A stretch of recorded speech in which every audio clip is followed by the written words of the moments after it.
கண்ணதாசன் ஐயா சொல்லுவார், எல்லோருக்கும் நல்லவன் தன்னை இழந்தான்னுவார். அது ஒரு சூப்பர் மார்க்கெட்டு. அங்கே ஒரு நாய் என்ன பண்ணுதுன்னா, சரியாக லிஸ்ட் எடுத்துகிட்டு போயிட்டு அந்தந்த ரேக்லேருந்து அந்தந்த ப்ராடக்டை எடுத்து அந்த பேஸ்கெட்டில் போடுது. கரெக்டாக போய் பில்லிங் கவுண்டரில் கொடுத்து பில்லை போடுது. இந்த சூப்பர் மார்க்கெட்டுடைய ஓனருக்கு இந்த நாயை வளர்த்தவர் யாரான்னு பார்க்கணுன்னு ஆசையாக இருக்குது. பின்னாடியே வராரு. அந்த நாய் கரெக்டாக சிக்னல் போட்ட உடனே ரோட்டை கிராஸ் பண்ணுது.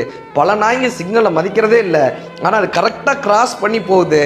பஸ் ஸ்டாப்பில் நின்று தான் ஏற வேண்டிய பஸ் நம்பரை பார்த்து ஏறி சரியான சில்லறை கொடுத்து டிக்கெட் வாங்குது.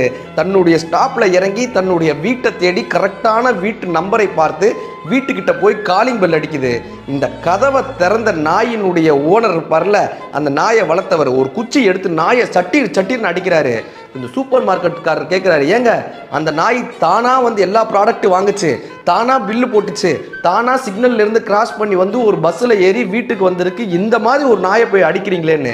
அதுக்கு அந்த நாயை வளர்த்தவர் சொன்னாராம், நான் தூங்கிட்டு இருக்கும்போது வந்து காலிங் பெல் அடிக்காத, சாவியை எடுத்துகிட்டு போன்னு எத்தனை தடவை சொல்லியிருக்கேன், இந்த நாய் கேட்கவே மாட்டேங்குதுன்னு போட்டு அடிச்சாராங்க. யாரையும் நாம் முழுவதுமாய் திருப்திப்படுத்தி விட முடியாது.